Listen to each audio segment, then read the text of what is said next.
و تعالی په دنیا کې هم عزت ورکوي آخرت کې هم عزت د پاکستان آزادیدل نه مخکې چې کله متحده هندوستان او برصغیر پاک هند په لاهور کې یو کس اوسېدو پنډت نول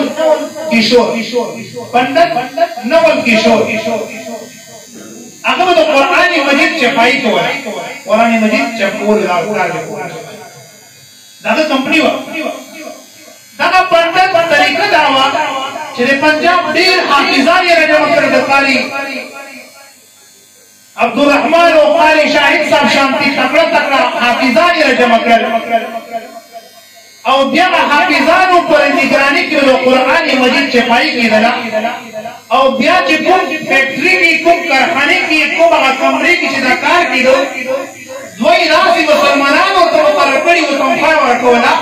چې د ستاسو کار صرف دا دی چې په دغه کمرې کې ګرځئ چېرته د قرآن مجید مقدس ورقه یا د ورقې یوه ټوکره پراته وي هغه به ته راخلې او ډېر په عزت سره ډېر په اکرام سره به یو بوجۍ کې اچوې او بیا به یو په عزت سره یو ځای کې راځي 1951 کې دا کس لاړو هندوستان ته نو د دهلی جامع مسجد سره نږدې دی کور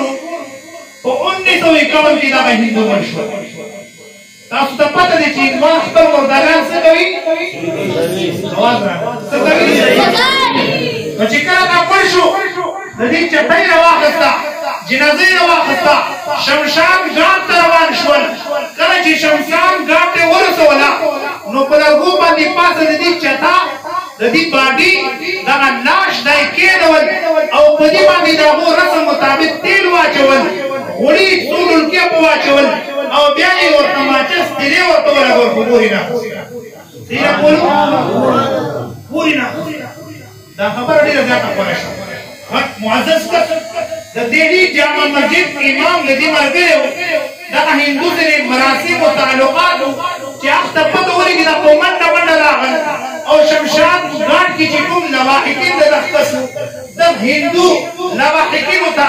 بچیانو ته وایي خدای لپاره دا مه سوځوئ او دا خبره واورئ دا خو تاسو څوک ټولګیا د غوړي واچولي دي څوک کینسر تاسو د غوړي اچولي دي په رب د قسم که د هندوستان ټول غوړي راجمع کړې او په دغه افغان دختس باندې واچوې په رب د قسم چې د دې دغه باندې هېڅکله ورته دا څوک ورته وایي دغه مسلمان